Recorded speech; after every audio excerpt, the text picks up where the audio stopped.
তুমি নাকি তোমার ছেলে বন্ধুদের সাথে ইফতার পার্টিতে গিয়েছিলে। হাউ ডেয়ার ইউ, তোমার কত বড় সাহস হয় আমার মুখে মুখে তর্ক করার মতো সাহস তোমার কোথা থেকে হয়?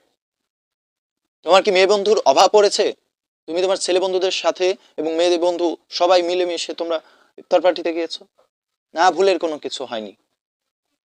আমার একটা মান সম্মান আছে, তোমার মান সম্মান নাই, তাতে তো আমার কোনো কিছু যায় আসে না, কিন্তু আমার তো একটা মান সম্মান আছে। তোমাকে কয়জন চেনে? আমি চাই না তোমার জন্য আমার মান সম্মানে কিছু হানি ঘটুক।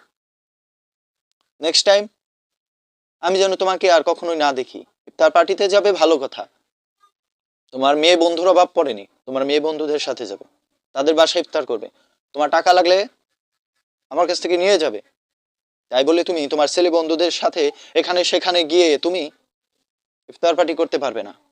আর হ্যাঁ, তোমার মাকেও বলা আছে তোমাকে যাতে আরেকটু শাসন করতে পারে, আমি সেই ব্যবস্থাই করে দিচ্ছি।